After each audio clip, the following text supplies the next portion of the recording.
அமெரிக்க அதிபராக தேர்ந்தெடுக்கப்பட்ட டொனால்ட் ட்ரம்பிற்கு சொந்தமான லாஸ் வேகாஸ் ஹோட்டலுக்கு வெளியே டெஸ்லா சைபர் ட்ரக் என்ற மின்சார ட்ரக்கை வெடிக்கச் செய்த அமெரிக்காவின் சிறப்பு படையைச் சேர்ந்த நபர் பிறகு தன்னைத்தானே சுட்டு தற்கொலை செய்து கொண்டதாக கூறப்படுகிறது. சம்பந்தப்பட்ட சந்தேக நபர் இந்த நடவடிக்கையை மேற்கொண்டதற்கான காரணம் மற்றும் நோக்கம் இன்னும் அறியப்படவில்லை. எலிட் பெரட் ஹிஜாவ் குழுவின் உறுப்பினரான 37 வயது மேத்யூ லிவர்ஸ்பர்கர் தாம் எடுத்த வாடகை வாகனத்தில் தற்கொலை செய்து கொண்டார் என அதிகாரிகள் தெரிவித்தனர். வாகனத்தில் எண்ணெய் கலன் மற்றும் வானவெடி இருப்பது கண்டறியப்பட்டதோடு பின்னர் அது தீப்பிடித்து வெடித்தது. அடையாளம் தெரியாத அளவுக்கு லிவர்ஸ்பர்கரின் உடல் கருகி சிதைந்திருந்தது. அந்த வாகனத்தில் அவர் மட்டுமே இருந்ததாக லாஸ் வேகாஸ் போலீஸ் அதிகாரி கெவின் மெக்ஹாலில் தெரிவித்தார்.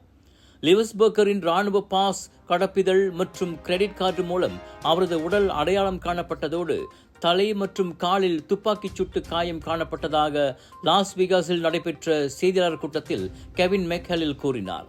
அந்நபர் இந்த நடவடிக்கையில் ஈடுபட்டதற்கான காரணம் தெரியவில்லை என FBI உளவு அதிகாரி ஸ்பென்சர் எவன்ஸ் தெரிவித்தார். இதனிடையே திங்கட்கிழமையன்று லிவர்ஸ்பர்கர் 2 துப்பாக்கிகளை வாங்கியதாகவும் அவை அந்த வாகனத்தில் காணப்பட்டதாகவும் விசாரணை அதிகாரி ஒருவர் தெரிவித்தார்.